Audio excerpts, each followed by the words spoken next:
Welcome back to Credentialing Chronicles, where we spill the doctor's tea hotter than your morning coffee. And give you the insider scoop on the wild worlds of credentialing, provider drama, and everything they don't teach you in med school. I'm Shannon, and she's Nyleen, two credentialing pros with front row seats to the chaos, looking to make you a part of it. Yes, we want you to engage in spilling this tea with us. We need your love and likes, and we want to know what you think too. Look for us, please, on LinkedIn, Instagram, and yes, baby, even TikTok. Yes, we love to see your love. From fraud scandals to burnout breakdowns and why your favorite surgeon might actually be banned from 5 hospitals. Honey, we've got the gossip and the practical advice to keep you out of trouble and ahead of the game. So grab your coffee, your compliance checklist, and maybe a lawyer, and let's get into it.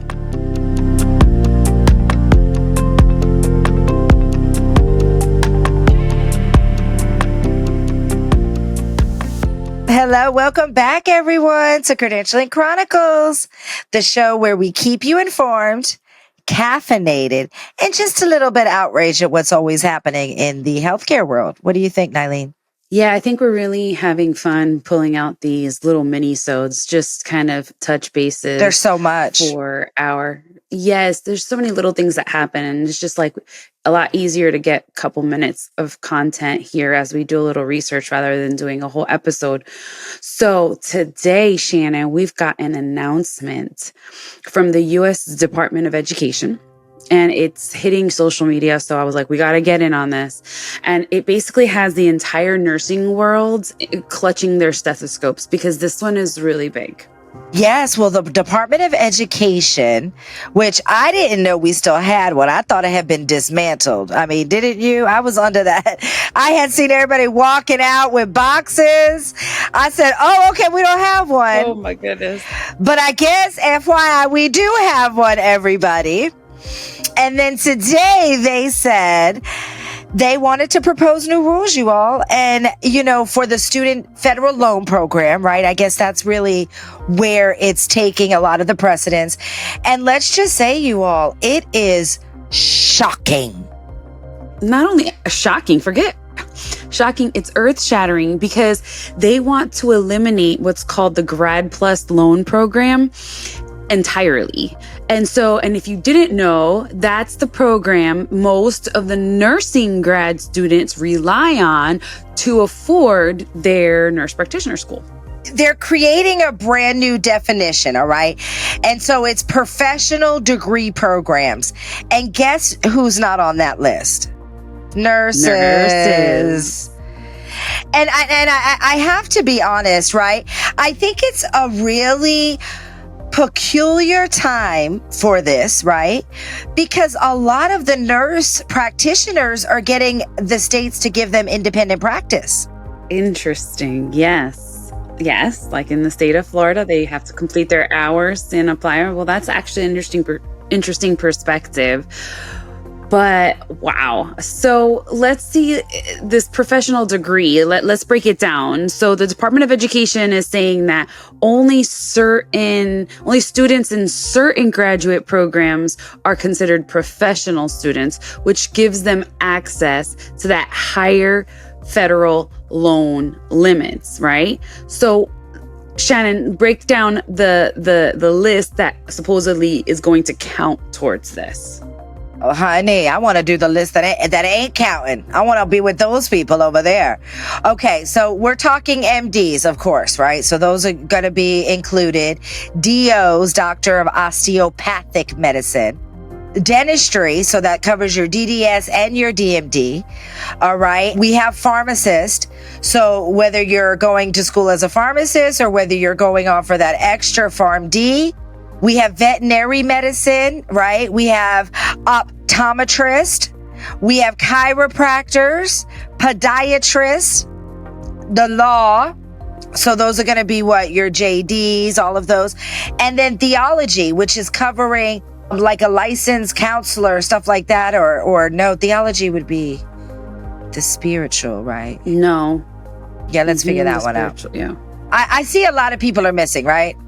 Right, because if you're not in those fields, then what? Congratulations, you're now considered a non-professional graduate student, according to the federal government. It doesn't make any sense. Yeah, break down some of the ones that you don't see. Yeah, and so when you're looking at it, the graduate level nursing completely vanishes. This includes all of your nurse practitioner programs. And that's your, advanced practice nurse practitioner program, which is like your MSP. Your MSN. I'm sorry. I always got MSPs on the mind. Sorry. But also your DNPs, which are your doctorate of nurse practitioners. And even your PhD people in nursing. These fields are just not included anymore. CRNAs, PAs. The list goes on, Nyleen. If they were going to include doctors, they didn't even include doctor of audiology. We need these people. Oh, geez, that's right. Because they're not on this list. They're not. Wow. The AUDs, Doctor of Audiology. AUD, that's not on here. Only the OD, the optometry ones, which is crazy, right? It's a doctor position, though. It's a doctor of optometry is what they get, like the podiatrist, which is really just a master level program, to be honest. It's literally the same thing as a nurse practitioner.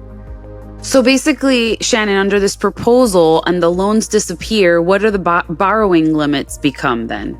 Well, of course, we would imagine that they'd be much lower, right? So you're non-professional, talking, a nurse practitioner, a PA person is literally going to only be $20,500 per year. And it's capped out at $100,000, right? And universities are going up in prices all the time. Professionals. Crazy. Absolutely. Professionals, we're talking about doctors. There's a huge shortage in doctors. And this is the professional degree grad program, $50,000 per year, capped at $200,000 a year total. So how are people supposed to get their degrees now? I don't get it. I know. Well, let's talk reality. So then the cost of actually becoming a nurse practitioner, right, or a CRNA today, you're looking at probably $150,000 to $200,000, depending on the program, for them to get this degree. And just remember, this is not a 5, 6, 7-year degree. They're getting these between 18 and 24 months, these nurse practitioner degrees, and they're not working during that time. So that $200,000 is in a very short period of time that they're incurring this amount of debt. They just bought a house, right? So when they don't even get that assistance, that's half the money. How can they afford a program like this? Because it's, if you're capped out at 100, right, you max that out. You are responsible for paying the rest of that to finish your program. So if in your year, it is like Nyleen said, $175,000. That's what it all comes out to: books, classes, labs, lab supplies. There is the costs are nonstop.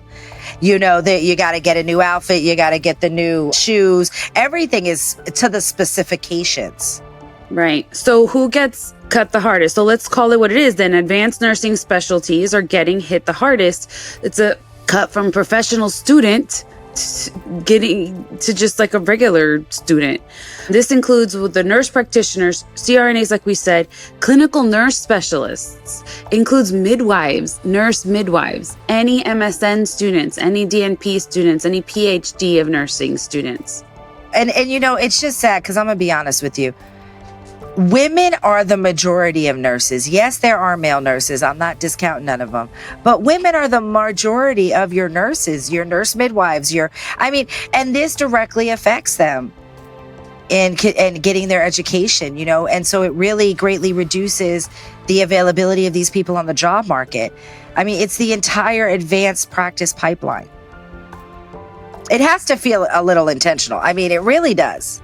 And so it means that a whole generation of future NPs, CRNAs, and advanced nurses may not be able to just afford school, period.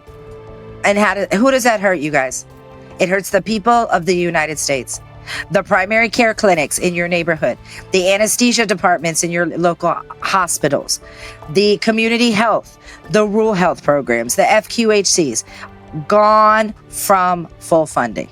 Well, and you think burnout is bad now? Wait until there's even fewer people to do the job. Mm-hmm. And say that again, Nyleen. I mean, you're right. You're exactly right, Nyleen. It literally means fewer nurses are graduating every single year, and fewer nurses that have the advanced ability to assist in primary care or specialty care. I know one of the biggest things right now is the mental health psychiatry nurses, nurse practitioners. They are filling the biggest void right now because medical schools are not putting out psychiatrists fast enough. And so they are filling that void. So who now helps these people? And I mean, people are really putting, you know, one of the important things into their life is everybody deserves a good life work balance.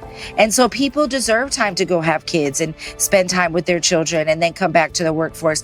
And, you know, the new grads that kind of come in fill that hole. But if we have fewer people graduating, Nyleen, what are you thinking? I don't even know. What do you think? It's a big problem. You're gonna have fewer assistants pretty much everywhere, of course, affecting the rural areas more. But I can tell you that the ANA and the AACN are practically screaming from the rooftops. I bet. They're calling the proposal devastating and warning that this will make primary care shortages worse. A nurse might just stay being a nurse and never want to go ahead and pursue that advanced level degree because she or he can't afford it. How can they afford it? Exactly. And I mean, not to mention, you know, nursing is the largest healthcare profession in the United States. I mean, nurses do so much. And cutting off their funding stream so that they can help more, do more, be more independent, help the patients more.